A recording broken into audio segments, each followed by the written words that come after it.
They thought I was some backwoods pushover. City folks with clipboards and matching polos cruising up my gravel road like they owned the trees. I watched from the kitchen window, coffee in hand, as they stepped out of that shiny black SUV like they were on some kind of official mission. But the kicker? I'm not even part of their HOA. The air was heavy with pine and silence, the kind you only get deep in the mountains. I'd built this cabin with my own hands after retiring from 20 years of law enforcement. Came here for peace, quiet, and to be left the hell alone. But that morning, peace died on my front porch. They didn't knock. Just marched right up to my land like they had a deed in their back pocket. One guy started taking pictures of my firewood pile. A lady pointed at my old wind chime like it offended her personally. Another one scribbled something on a clipboard and circled my shed. My shed.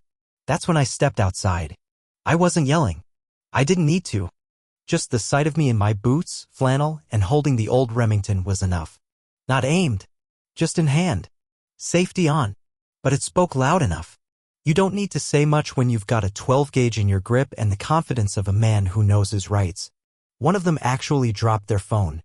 Another muttered, "We've made a mistake." No kidding. They turned tail faster than deer in hunting season, tires spitting gravel as they tore down the road, leaving behind a half-eaten protein bar and a pamphlet about community compliance. But here's where it gets strange. That SUV didn't have local plates. The HOA they claim to be from doesn't list this address anywhere in their records because I'm not even in their district. And no one seems to know who sent them. So now I'm asking, who were they really? What were they looking for on my land? And why did they act like they'd seen a ghost when I came out the door? This wasn't a misunderstanding. This was a message. But what kind and from who is what I'm about to find out. The strange part was, this wasn't the first time something felt off out here. I moved to this cabin 3 years ago looking to trade sirens for silence. After 2 decades on the force, I'd had enough of city politics, red tape, and watching decent people get crushed by systems meant to protect them. So, I bought 10 acres of forested land far from the chaos, no neighbors, no rules, and definitely no homeowners association. At least, that's what I thought. The first year was heaven. Just me, my dog Moose, and the sound of wind through the pines. But about 6 months ago, little things started happening. I'd find fresh tire tracks at the edge of my property. A broken tree limb that looked cut, not snapped. Once, a trail cam I set up to track elk migration vanished. I figured it was a poacher or maybe some curious hiker who got turned around. Annoying, but not alarming. Until the incident with the so-called HOA agents. After they fled, I walked over to where they had been standing. That's when I noticed a small orange flag stuck in the ground behind my shed, the kind surveyors use.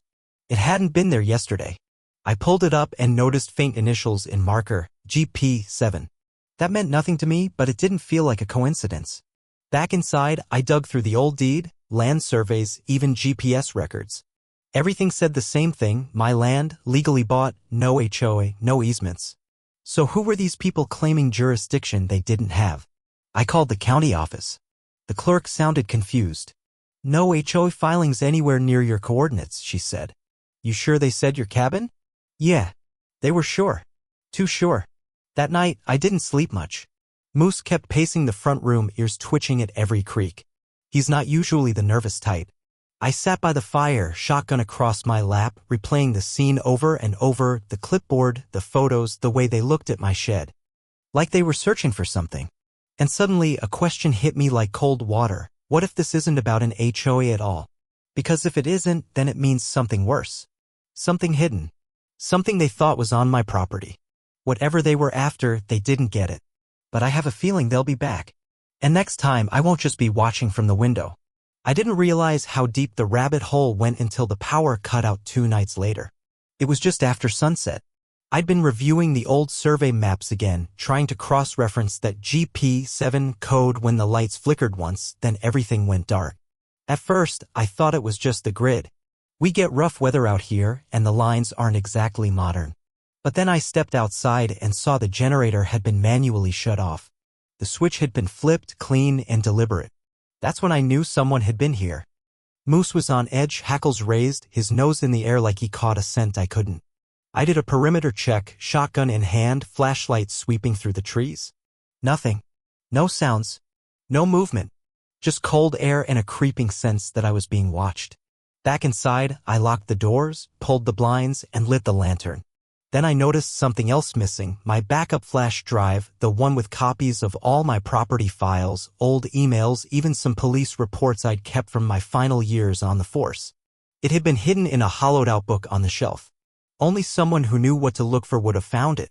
That's when this stopped feeling like trespassing and started feeling personal. In the following days, strange things kept happening. I'd find muddy footprints near the creek.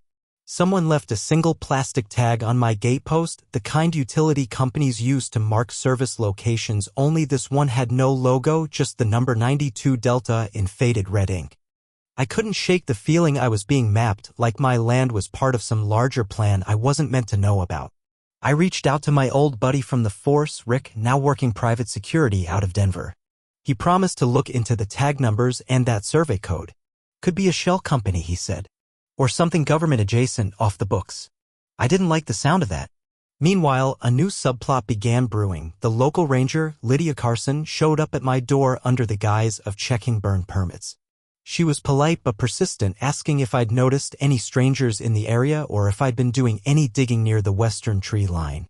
That's the part of my land I rarely touch. When I asked why, she got quiet and muttered something about ground instability and restricted zones. It didn't add up. Especially because a year ago she told me that same area was solid as bedrock. Now I have too many questions and not enough answers. Who are these people pretending to be HOA agents? What were they after? And what does Ranger Carson really know? The deeper I look, the more it seems like I've stumbled onto something that was meant to stay buried. And whatever it is, it's waking up the wrong people. By the end of the week, the fear had hardened into something colder, resolve. Rick finally called back, and what he told me dropped the floor out from under me. GP7's not a code, he said. It's a sector. Government-plotted land classified under a defunct environmental project from the 90s. Your cabin? Dead center of the zone. That made no sense. My deed had no easements, no federal claims. Rick explained it quietly, like he didn't want anyone to overhear, even on the phone. There were underground tests. Drilling. Something geological but never made public. Project Greenpoint. Then it vanished. Files wiped. But those codes? They've resurfaced. I hung up and stared out into the woods. The trees seemed quieter than usual. That same night, I caught someone on camera. A tall figure in a black coat, standing still near the western tree line. Motionless. Just watching. I replayed the clip until I could almost convince myself it wasn't real. But it was. I printed the image and drove into town the next morning. I figured I'd show Ranger Carson, see if it jogged anything. But when I pulled into the ranger station, her truck was gone. And the office looked like it hadn't been opened in days. Inside the general store, old Benny behind the counter looked up at the photo and went pale. She shouldn't have poked around back there, he muttered. What do you mean? I asked. She came in here last week asking about old mining maps. Said something about hearing humming underground near your ridge. He looked around, then lowered his voice. Next day, she drove up that way. Never saw her since. Now someone else had gone missing. Back at the cabin, I checked the shed, the one they had circled that first day. I tore it apart. Floorboards up. Walls down. I found something. A steel hatch. Hidden under a false panel behind my tool bench. No markings. No lock. Just a smooth metal handle. Moose growled the second I touched it. I stared at it for a long time. My breath caught in my throat. I hadn't built that. I'd never seen it before. But somehow it had always been there. Waiting. I didn't open it. Not yet. I sat on the porch that evening, watching the trees. The wind didn't move the branches. The birds didn't sing. It was like the whole forest was holding its breath. And just as the last light faded, a single drone buzzed overhead. Quiet. Too quiet. It hovered for 10 seconds, then zipped off toward the ridge. I followed it with my eyes until it vanished. I knew then, something's coming. And whatever's under that hatch, it's the reason they came. The next morning, Rick showed up at my cabin. Unannounced.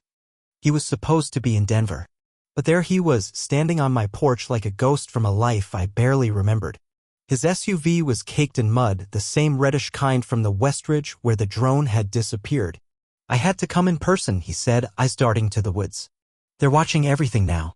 Phones, emails, even satellite feeds. Something was wrong. His voice was tense, off balance.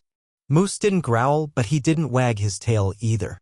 Just stared, like he knew something I didn't. Rick handed me a thumb drive.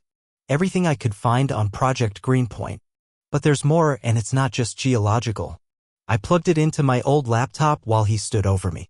Pages of blacked-out documents, aerial scans, thermal maps, and one folder labeled Subject C-19. Inside, photos, satellite shots, of my cabin. Some dated before I'd even bought the land. You need to leave, he said. Tonight. That's when I noticed something else. The boots Rick was wearing, same brand, same mud as the prints I'd seen by the creek. I looked up at him. Why were you on my property before? He froze. That wasn't me, he said too quickly. My blood turned cold. You told me to call you, I said slowly. You're the only one I told about the flash drive. He didn't answer. That's when it hit me. Rick hadn't just found the files. He'd been part of it. Maybe not from the start, but somewhere along the way he'd stopped looking out for me and started following orders. Don't open the hatch, he said finally, his voice low. It's not what you think. It's not a bunker. It's a container. A container for what? Rick didn't answer. He just turned and walked out. I watched him drive away, dust curling up behind his SUV like smoke.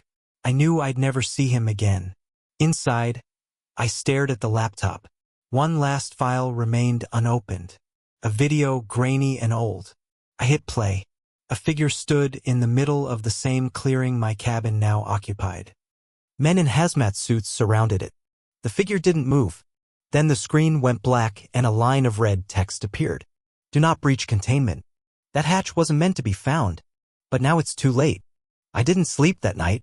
The wind had picked up. Hard. Trees moaned. The shed door creaked open and banged shut on its hinges. Moose lay at my feet, eyes fixed on the hatch as if it might spring open on its own. Every instinct told me don't touch it. But every unanswered question pulled me deeper. By dawn, I had made up my mind. Whatever was under there, whatever they tried to hide, I had to know. I unscrewed the bolts. One by one. The metal was cold. Too cold for summer. When I lifted the hatch, a hiss escaped like air escaping a sealed vault. A steel ladder led down into darkness. I clicked on my headlamp, gripped the rungs, and climbed into the unknown. The tunnel was narrow and lined with lead paneling. Old wires ran along the ceiling, and every 20 feet, a dim, red emergency light flickered to life as I passed. It felt more like a bunker than a lab, and the air metallic, stale, like it hadn't been disturbed in decades. At the end of the hall was a door thick with a keypad lock. To my surprise, it was already open. Inside, I found a single room. No monster. No weapon. Just a chair. A table. And a wall of photos. All of me. Training photos from my police academy days. Surveillance stills from my last year on the force. Even a shot of me holding Moose as a puppy. Every major moment of my life cataloged. And then I saw it. A mirror on the far wall with the word control written in faded tape beneath it. I stepped closer. My reflection didn't move. Not at first. When it did, it blinked wrong. Delayed. Glitchy. Suddenly the room lit up as old projectors on the ceiling buzzed to life. A woman's voice filled the chamber. Ranger Carson. Subject C-19 shows accelerated pattern development under remote surveillance. Behavioral fidelity remains intact. Recommend full deactivation before self-awareness breaches containment. I backed away. My heart thudded in my ears. I was Subject C-19. They hadn't been watching me because I was near the container. I was the container. Whatever Project Greenpoint created, it wasn't buried beneath my land. It was built into me. Memories, history, identity, all implanted, fabricated. I wasn't just living in the experiment. I was the experiment. Above me, Moose barked. Loud, sharp, urgent. Then a metallic slam. The hatch. I climbed faster than I thought possible. But when I reached the surface, the shed was empty. Moose was gone. The laptop, too. Only a single drone hovered overhead, red light blinking. Then a voice, Rick's, crackled from the sky.